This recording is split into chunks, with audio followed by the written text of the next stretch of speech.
ये वाला लॉजिक हमने क्रिएट कर लिया है। इसके बाद हम लोग आ जाते हैं CSS फाइल में अगेन। अब हम जो लैपटॉप स्क्रीन है उसके लिए हम यहाँ पे स्टाइलिंग ऐड करेंगे। तो ये जो लैपटॉप स्क्रीन है इसके लिए हम स्टाइलिंग ऐड करने वाले हैं। आ जाते हैं स्टाइल और CSS फाइल में दोबारा। यहाँ पे हम एक मीडिया क्वेरी लगाएंगे, विथ इसकी करेंगे अगर तो विथ ग्रेटर देन है 850 पिक्सल से। तो सबसे पहले नैव सेक्शन को स्टाइल करेंगे, इसकी पोजीशन हम रखेंगे स्ट्रिक्ट। पोजीशन स्टिक देने का मतलब है नैव अपनी नॉर्मल पोजीशन में रहेगा, कोई फिक्स्ड या एब्सोल्यूट बिहेवियर यूज नहीं हो रहा। पैडिंग इसको ऊपर नीचे से मैं 0 कर दूंगी और लेफ्ट राइट से मैं इसको 1 रैम की स्पेसिंग दे रही हूँ। और मैक्स विथ इसको दे देंगे, जो मैंने वेरिएबल बनाया था मैक्स विथ का, जो वेबसाइट का मैक्सिमम लेआउट विथ कंट्रोल करती है। 1200 पिक्सल की मैंने इसको मैक्स विथ दी थी, वो यूज कर रही हूँ। मार्जिन इनलाइन कर देंगे ऑटो, इसका मतलब है लेफ्ट राइट से ऑटो मार्जिन, जिससे नैव सेंटर में अलाइन हो जाता है। तो मैं इसको जो मार्जिन है वो ऑटो कर देती हूँ, मार्जिन इनलाइन ऑटो कर दूंगी। डिस्प्ले फ्लेक्स दे देते हैं, फ्लेक्स बॉक्स यूज किया गया है ताकि नेव के अंदर के जो आइटम है इजीली लाइन हो सके। अलाइन आइटम सेंटर दिया है, ये आइटम को वर्टिकली सेंटर करता है। जस्टिफाई कंटेंट, इसको स्पेस बिटवीन देंगे, ये लोगो और लिंक्स के दरमियान प्रॉपर स्पेस क्रिएट करता है, इस वजह से इसको हमने जस्टिफाई कंटेंट स्पेस बिटवीन दिया है। अब आ जाते हैं नैव हेडर की तरफ, और नैव हेडर की मैं पैडिंग जो है वो मैं 0 करूंगी। यहाँ हेडर के अंदर से ना जो एक्स्ट्रा स्पेसिंग है वो मैं हटा रही हूँ पैडिंग 0 देके। और बैकग्राउंड इसका मैं ट्रांसपेरेंट करूंगी। बैकग्राउंड ट्रांसपेरेंट इसलिए दे रही हूँ ताकि डेस्कटॉप व्यू जो है वो क्लीन लगे। अब लोगो और इमेज की तरफ आ जाते हैं। बिकॉज जो हमारा लोगो है वो इमेज में है, इस वजह से मैं इसको मैक्स विथ दे रही हूँ। यहाँ पे मैं इसको मैक्स विथ दे रही हूँ। लोगो की मैक्सिमम विथ 125 पिक्सल दे रही हूँ ताकि लोगो ज़्यादा बड़ा ना दिखे, तो मैंने इसको एक मैक्स विथ दे दी है। इसके बाद जो नैव लोगो में हमारा डार्क लोगो है उसको मैं डिस्प्ले फ्लैक्स दे रही हूँ, तो हम इसको यहाँ पे डिस्प्ले फ्लैक्स कर देते हैं। डेस्कटॉप व्यू में डार्क लोगो शो होता है, इस वजह से इसको मैं डिस्प्ले फ्लैक्स दूंगी। और जो हमारा लाइट लोगो है ना उसको मैं यहाँ पे हाइड करने वाली हूँ, तो यहाँ पे मैं जो हमारा नैव लोगो में जो हमारा लाइट लोगो है उसको डिस्प्ले यहाँ पे नन दूंगी, तो यहाँ पे ये हाइड हो जाएगा हमारा लोगो।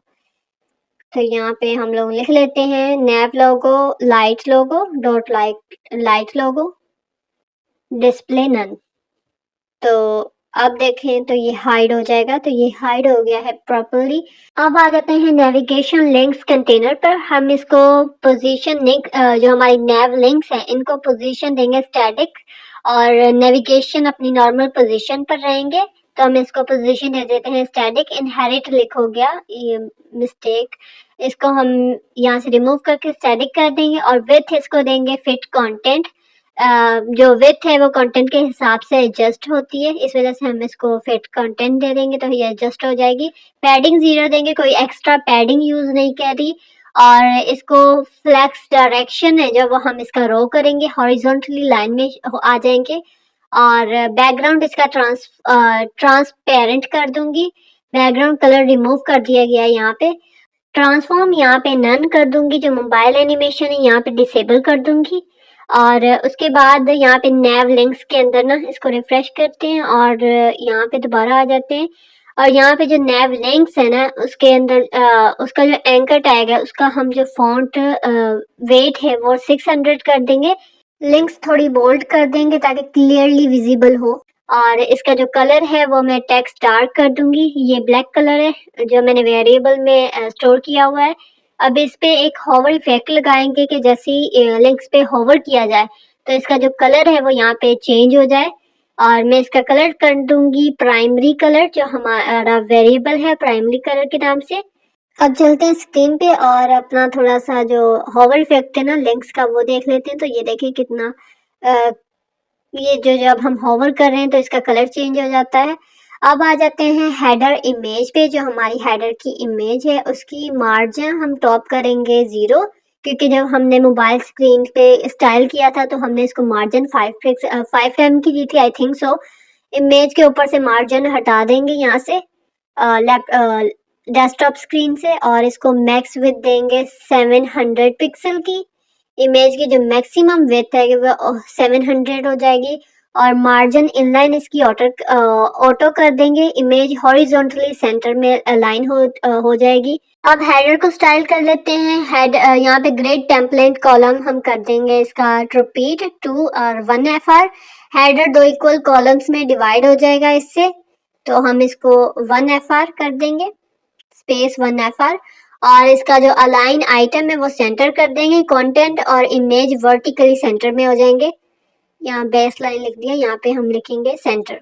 अब देखिए हमारी इमेज लेफ्ट साइड की तरफ है और हमारा कंटेंट राइट साइड की तरफ है। अब हम चाहते हैं कि कंटेंट लेफ्ट साइड पे आ जाए, इमेज राइट साइड पे चला जाए, तो यहाँ पे हम CSS ग्रिड की एक इम्पॉर्टेंट प्रॉपर्टी यूज करें जिसका नेम है ग्रिड एरिया। और ग्रिड एरिया से हमारा कंटेंट लेफ्ट साइड में चला जाएगा और जो हमारी इमेज है वो राइट साइड में चली जाएगी। अगर सिंपल वर्ड्स में समझाऊं तो अगर हेडर 2 कॉलम का हो, लेफ्ट कॉलम कंटेंट के लिए और राइट कॉलम इमेज के लिए, तो ये लाइन इंश्योर करती है कि कंटेंट हमेशा लेफ्ट साइड पर रहे। आफ्टर डेट अब यहाँ हम CSS का एक मॉडल सिलेक्टर यूज कर रहे हैं जिसका नेम है इज। और सबसे पहले हेडर कंटेंट पेरेंट कंटेनर है, यानी जो भी चीज इसके अंदर है उस पर ये रूल अप्लाई हो जाए। इज हमें ना मल्टीपल एलिमेंट एक साथ सिलेक्ट करने देता है, इससे कोड शॉर्ट क्लीन और रीडेबल लगता है। को टेक्स्ट अलाइन लेफ्ट एरिया है, तो ये सारा कंटेंट जो हमारा लेफ्ट साइड पे अलाइन हो गया है, बटन और पैराग्राफ वगैरह। इसके बाद हम लोग जो हमारा हेडर सोशल से लिंक्स, जो हमारे सोशल आइकन है ना, उनको जस्टिफाई कंटेंट फ्लैग स्टार दे देंगे। सोशल आइकन भी जो लेफ्ट साइड पे अलाइन हो जाएंगी ताकि जो हमारा लेआउट है वो बैलेंस्ड लगे। तो यहाँ पे हमारी स्टाइलिंग कंप्लीट हो गई है। अब यहाँ पे हम स्क्रॉल रिवील एनिमेशन है, एक वेबसाइट है स्क्रॉल रिवील, अब हम उसको यूज करने वाले हैं। ये एक लाइब्रेरी है जो पेज स्क्रॉल होने पर एनिमेशन शो करती है। तो यहाँ पे हम लोग सर्च कर लेते हैं स्क्रॉल रिवील वेबसाइट लाइब्रेरी, और यहाँ पे गाइड लिखा हुआ है ऊपर, इस गाइड पे क्लिक करेंगे, स्क्रॉल करेंगे, नीचे जाएंगे और यहाँ पे हमें एक स्क्रिप्ट लिंक मिल रही होगी क्विक स्टार्ट। यहाँ पे ये स्क्रिप्ट कॉपी करेंगे और जाके हमारे HTML फाइल में, जो हमारी स्क्रिप्ट फाइल है उससे पहले इसको पेस्ट करेंगे, लिंक करेंगे यहाँ पे और जाएंगे जावास्क्रिप्ट फाइल में। अब यहाँ पे कॉमन एनिमेशन सेटिंग कर लेते हैं हम। यहाँ पे वेरिएबल बनाएंगे कौन स्क्रॉल रिवील ऑप्शन के नेम से, और इसके अंदर हम लोग डिस्टेंस इसका करेंगे हम 50 पिक्सल। तो यहाँ पे डिस्टेंस 50 पिक्सल और इसकी जो ओरिजिन है वो हम करेंगे बॉटम, और इसका जो ड्यूरेशन है वो हम कर देंगे 1000। इसका मतलब है एलिमेंट 50 पिक्सल मूव होगा, एनिमेशन बॉटम से स्टार्ट होगी और 1 सेकेंड में कंप्लीट होगी। सबसे पहले हम अपनी इमेज पे ट्रांजिशन लगाएंगे। तो यहाँ पे जो स्क्रॉल रिवील और यहाँ पे हम कॉल करें, इसका मतलब है कि हम स्क्रॉल रिवील को कह रहे हैं कि अब एनिमेशन स्टार्ट करने के लिए रेडी हो जाओ। और डॉट रिवील मेथड यूज होता है किसी स्पेसिफिक एलिमेंट पर एनिमेशन अप्लाई करने के लिए। और ये जो हमारा हेडर है ना, इसके अंदर हम अपनी क्लास लगाएंगे जो हमने क्लास बनाई थी डॉट हेडर इमेज, जिसके अंदर हमारी इमेज है, हेडर जो हमारी इमेज थी, हेडर हमने क्लास बनाई थी हेडर इमेज के नाम से जिसके अंदर हमारी इमेज थी। और ये डॉट डॉट का मतलब है कि हम उस ऑब्जेक्ट की सारी प्रॉपर्टीज यहाँ कॉपी करें। स्क्रॉल रिवील ऑप्शन की जो सारी प्रॉपर्टीज है वो यहाँ हम कॉपी कर रहे हैं और इसका ओरिजिन हम राइट करेंगे। यहाँ हम ओरिजिन को ओवरराइट करें, मतलब इमेज राइट साइड से स्लाइड होती हुई आए जब यूजर पेज स्क्रॉल करेगा। तो अब यहाँ पे हम रिफ्रेश करेंगे तो हमारी इमेज है वो राइट साइड से स्क्रॉल होके आ रही है।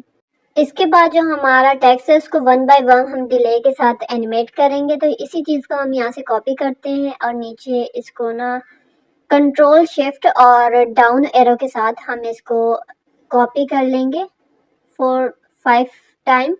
और यहाँ पे इमेज की जगह यहाँ हम लिखेंगे H2 और यहाँ पे हमारी क्लास थी हेडर कंटेंट, और यहाँ पे जो इसका ओरिजिन है इसको यहाँ से रिमूव करेंगे और यहाँ पे हम डिले लगाएंगे 500 का। और यहाँ से भी इस चीज़ को कॉपी कर लेते हैं क्योंकि बार बार लिखना मुश्किल होगा। तो यहाँ से हम इसको रिमूव करके और यहाँ पे इसको पेस्ट कर देते हैं और यहाँ पे H2 की जगह H1 करेंगे और यहाँ पे हम डिले करेंगे 1 1000 का। इसको रिमूव करेंगे, यहाँ पेस्ट करेंगे और यहाँ पे हम पैराग्राफ कर देंगे अपना, और यहाँ हम डिले देंगे 1500 का। यहाँ पे हम 1500 कर देते हैं और नीचे हमारा बटन हेडर जो BTN था इसका यहाँ पे हम डिले करेंगे 2000 का।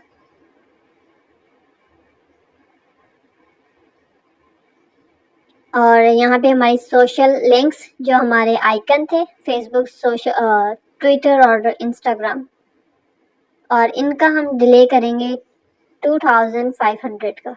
और इसका इंटरवल हम कर देंगे 500 का।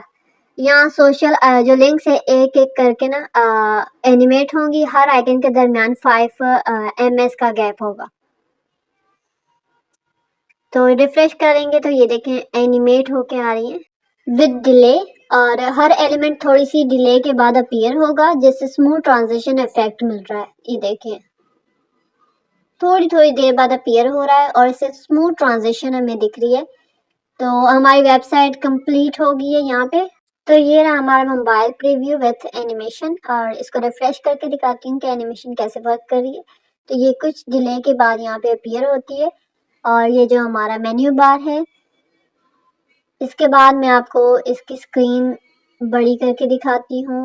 और ये रिस्पॉन्सिव, बिल्कुल रिस्पॉन्सिव लैंडिंग पेज हमने बनाया है आज के इस वीडियो में, आज के इस ट्यूटोरियल में। तो गाइज ये था आज का हमारा ट्यूटोरियल विथ कंप्लीट एक्सप्लेनेशन। अगर वीडियो हेल्पफुल लगी हो तो लाइक, शेयर और चैनल को सब्सक्राइब जरूर करें। मिलते हैं नेक्स्ट ट्यूटोरियल में। अल्लाह हाफिज़।